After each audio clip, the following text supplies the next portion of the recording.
What's good, TMG fam? It's your boy L, and I'm back with another reaction video, man. How y'all feel? Welcome back to the channel. Salute. Listen, man, my bad on the I had an Eminem video in the cut that I forgot to upload, man. So that's what happened yesterday. Why y'all guys didn't get part 3, but we back with part 3, man. Eminem sitting down with Sway, the Kamikaze interview, man, and we're gonna continue on. So if you haven't checked out my other 2 parts, man, go check out the other 2 videos where we did part 1 and 2. This is 3. If you're new to the channel, hit the subscribe button, man. Join the fam. With that being said, let's go. Jessie Reyez is featured on this project. Young up and coming star. She's on 2 songs. How did you find Jessie Reyez? I was coming home. I got home one night from a video shoot, actually, and she was on TV. It was the Seth Meyers show, and she was doing that song Gatekeeper. And I was like, who the fuck is this? Because her voice to me was so crazy. So I rewound it, and I was like, oh shit, I gotta check her out. So I went down the wormhole of looking up shit, and I was like, yo, I really want to fuck with this chick, because she, right now, and that's exactly.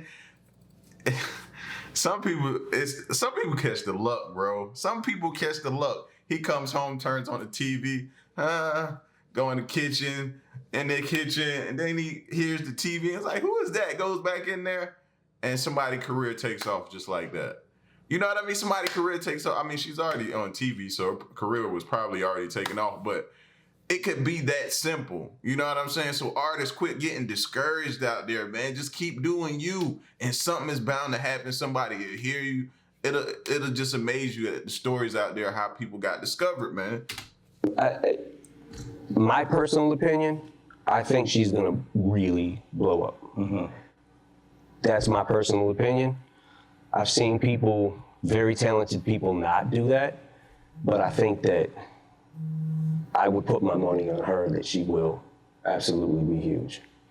But I don't even know if, like, necessarily in the pop world or anything like that. I don't feel like she does pop music. I feel like she comes from a real place and she writes her own shit. First time I got in the studio with her, I played her a couple beats and she just started writing to one right there. Laid a hook. Good Guy. And I was like, oh shit. So she wrote the hook. To Good Guy. To Good Guy. Yeah. The one she's singing at the end. Yeah. There's Nice Guy, Good Guy. Good Guy. And the reason that happened is because, oddly enough, she had already had a song called Nice Guy. She had that song, right? So I think that was the last day I was in LA. I came back home, and I know what some people gonna say, oh, she wrote the hook for Eminem, so he's got a ghostwriter. No, man, you slow individual. No. It is not what that means, man. People collab and do different things, man. Like, I feel like this ghostwriting thing is getting out of control, man. Y'all forget that people sit in the studio and they work together to come up with a song, or they collab on coming up with a song. No, y'all got this ghostwriting thing is getting on my nerves, man. Learn what ghostwriting is. Wrote to that one. And then I was like, I want to write to the other one too, but they're both saying, Nice Guy, Good Guy. And I was like, fuck it, I'll make it like it's kind of one song. Dre's all over this project?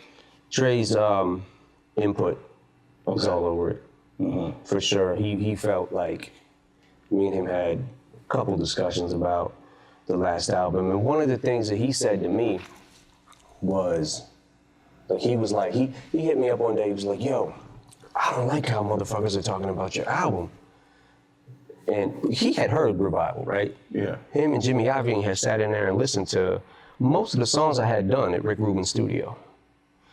And based off that reaction, I think Dre was a little confused too when that happened with Revival. Probably not more so than me, but we had a conversation earlier in the year, and I think I had only had one song by that time. This was like January. Yeah. I had the one song and was thinking about releasing it, and then another song. When I got back to Detroit, recorded it. Like, okay, now I got 2 songs. I might as well do a fucking album. And that's kind of how that came about. But Dre also, there's a couple songs that he kind of deaded them just because he didn't have a good reaction to them, and he also felt like one of them was going a little far. I'm like, Sway, I was about to say the same thing. Go too far?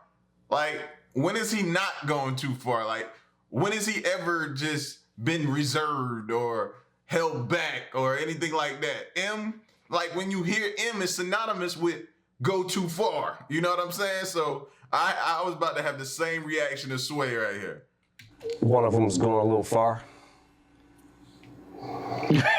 Man. What does that mean? Like, how far did it go? It definitely went too far.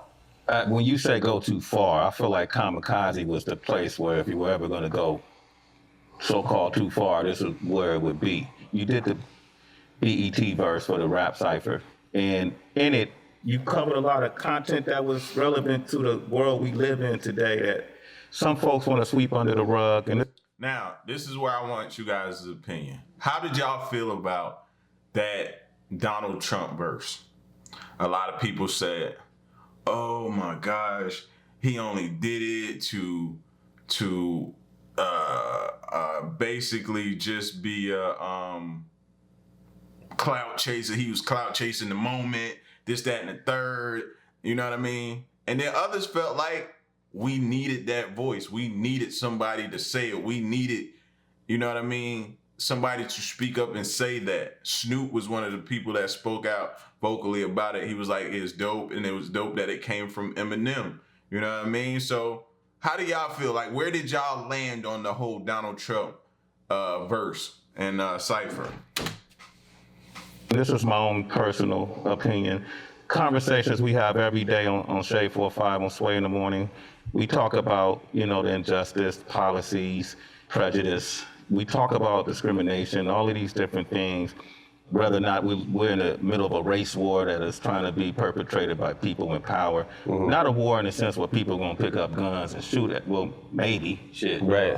But in terms of psychologically, the whole nine. So when you did that verse on the BET cipher, what I thought why it was necessary, King Crooked had a song called I Can't Breathe, where he talks about, man, we can't just be the only ones saying this. White rappers shouldn't stay quiet. White rappers shouldn't stay quiet. I can't tell you how hard that line hit me.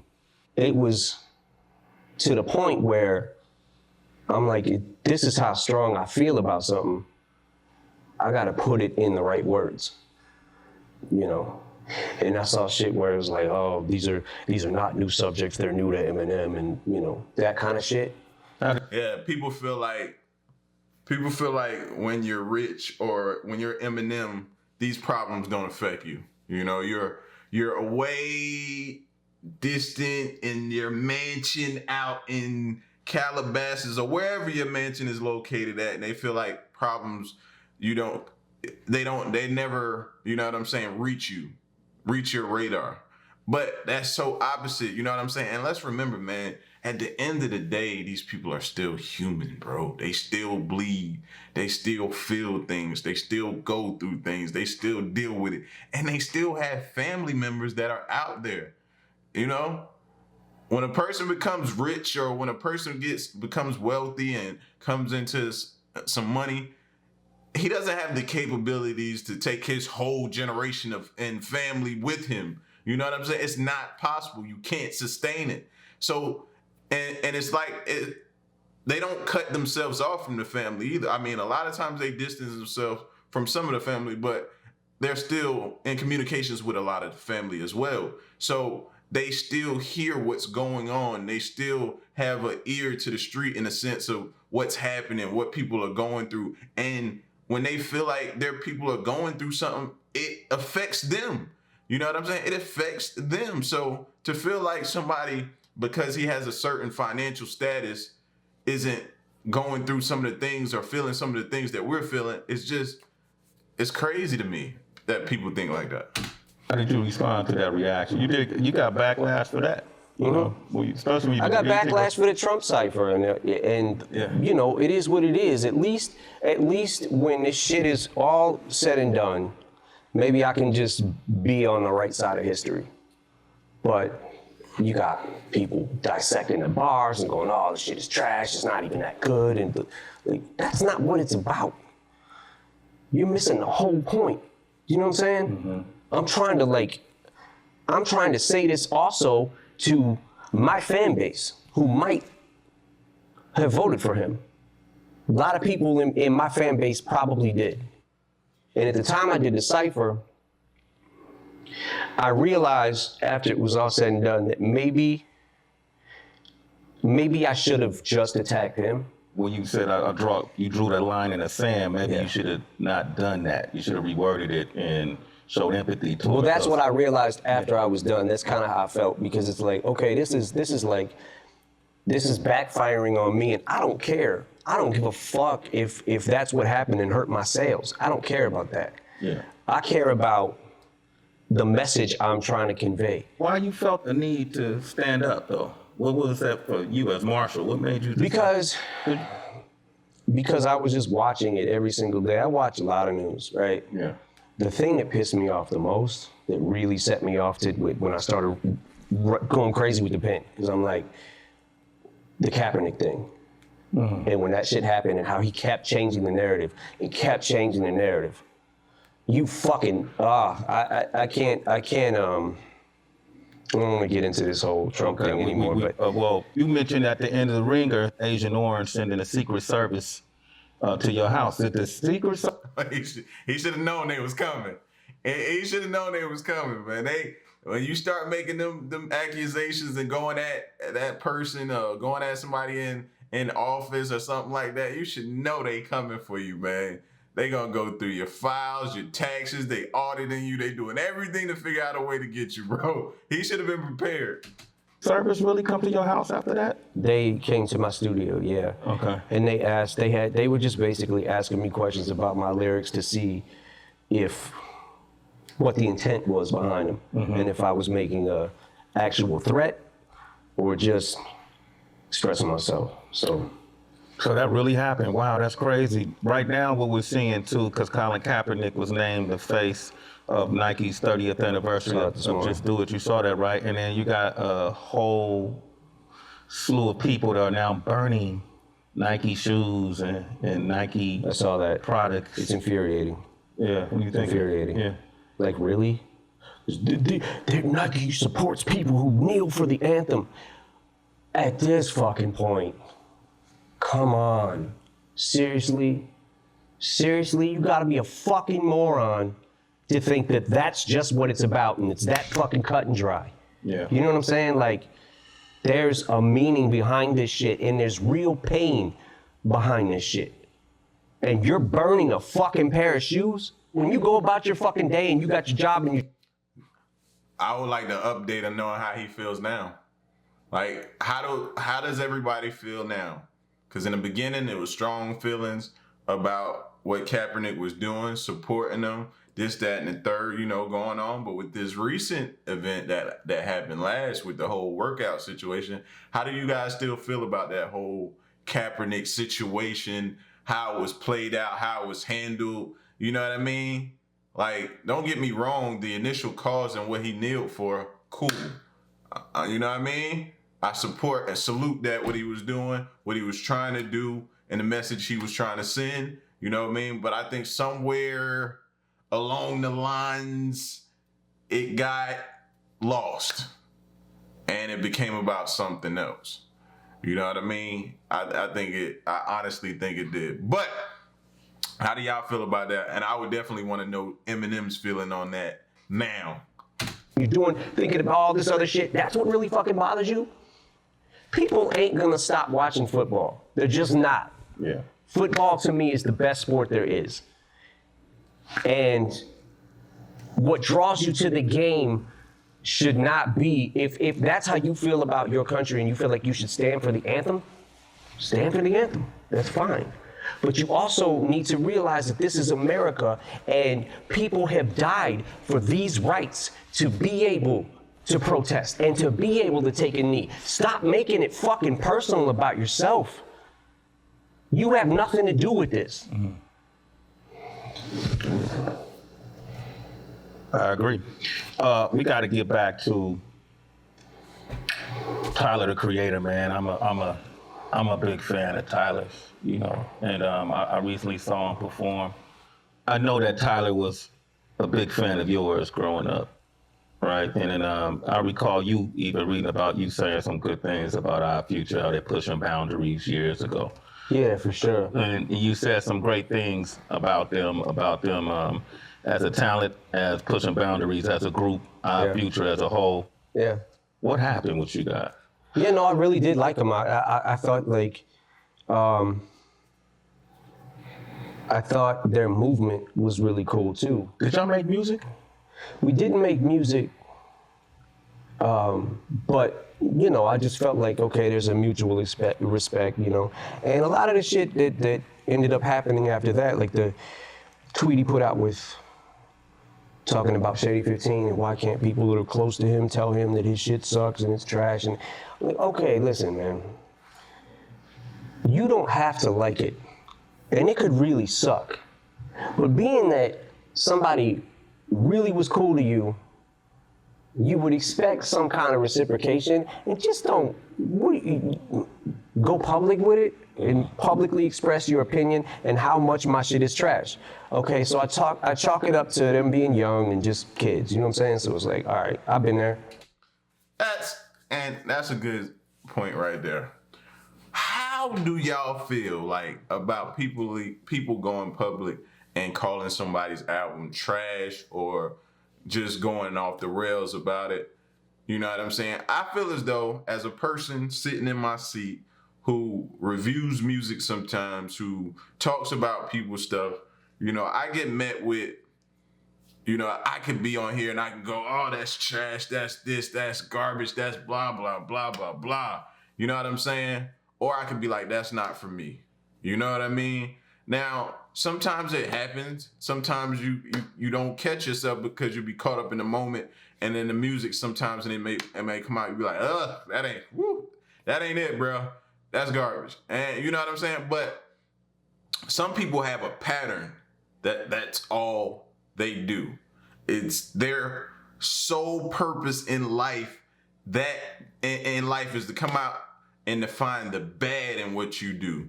You know what I'm saying? Just to call it trash. Just to find something bad about it so you can call it trash.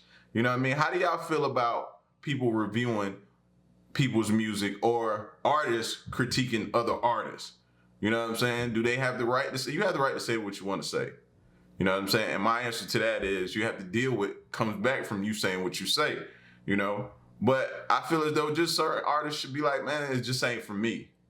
It's not for me. I feel maybe an earlier album that he's done or another album that he's done. You know what I'm saying? But this ain't for me. But as an artist and your peer is an artist and you get out here and you be like, yo, that was trash. That was that man, throw it in rice. It was just whack juice. You should break weed up on it. Everything that people say about it. Like, some people just live to go in. And as artists, it should be some form of mutual respect to be like, and it ain't for me. It ain't for me. You know what I'm saying? Yeah. Like, I was dick when I first came out. You know what I'm saying? Like, yeah, man, they were. I know. Yeah. I feel bad about it. I'm sorry if I ever was a dick to you, but I don't think I ever was. Was I? Yeah, one time, man. But hey. Oh, yeah, that's true. We won't talk about that. Okay. Nah, man, so I liked him. And then Earl Sweatshirt gets in an interview after Tyler trashes me. And then Earl Sweatshirt, anybody who listens to Eminem's drinking too much Mountain Dew. And I was like, really? Like, what the fuck? Like, you know what I'm saying? Like, you guys were just on tour with us. We hung out. Like, we kicked it, make jokes. Like, you know what I'm saying? Like, so the last straw, like, look, I know a lot of this shit. I could come across being very petty. Yeah. But at a certain point in time, someone has their breaking point. You know what I'm saying? So when Tyler tweeted out the thing about Walk on Water, this fucking song is horrible, I was like, all right, I need to say something now, because this is fucking stupid, you know? But at the same time, I'm not gonna let everybody just keep fucking, I'm not gonna be America's punching bag and motherfuckers just wanna think it's cool and safe to say whatever the fuck they want about me. I think it shocks people, because for all your career, you was the I just don't give a fuck guy. That can work both ways. How so? Because you don't give a fuck, you will fire back at somebody who says something about you. I picked and chose that I wanted to say my piece with. Yeah. Because a lot of those things were personal. But then there's a lot of things that aren't personal in Kamikaze. You know, it's just the game and competition. You know what I'm saying? Spirit of an MC. Spirit of an MC, yeah. But you know, with the Tyler the Creator thing, man, I realize now, and I realized when I said it, but I wasn't like in the mind frame of, I was angry when I said the shit about Tyler. The fact of like, every time I saw this kid, like, I'm always so cool to you. You know what I'm saying? Like I loved his energy, like everything, you know what I'm saying? Like he was a funny dude, like he's super charismatic and shit. But I'm sitting back like, man, at what point do I have to say something just to defend myself? And I think that the word that I called him on the album was, on that song, was one of the things where I felt like this might be too far. Because in my The homophobic in my slur. quest, in my quest to hurt him, I realized that I was hurting a lot of other people by saying it. And that's another thing that humanizes Eminem right there. That humanizes. Why? Because just like us, you know, he reacts out of anger. And what happens when you react out of anger? I know for me, if I get to that point to where I see red, everything that comes out of here makes no sense. No sense. I can't even formulate a sentence. You know what I'm saying? And it happens, and then you think about it later. And that's what happened with him and why he caught the backlash for what he called Tyler.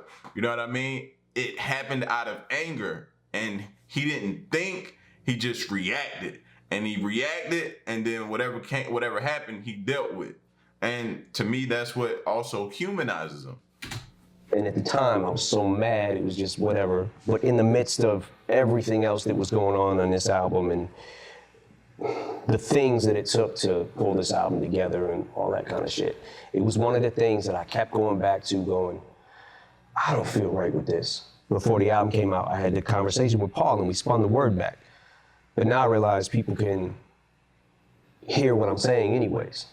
In the case of this, man, I feel like just, man, I wish you and Tyler could sit down and hash that one out now that you fired your shot back and he said what he said, because I think that's a special young man, and he could probably use your mentorship and you could probably feed off of what he has to offer as well.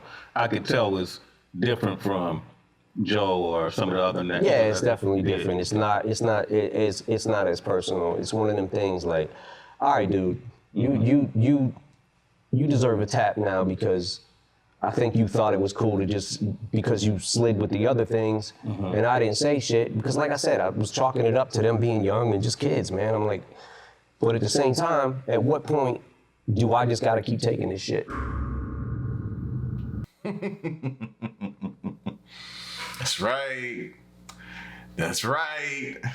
But listen, man, like that brings me back to that question I had for y'all earlier, man. What is y'all opinion and what is y'all's definition of a ghostwriter? You know what I mean? A ghostwriter to me, when I first discovered what a ghostwriter was, it was back in the day when I heard about Puff.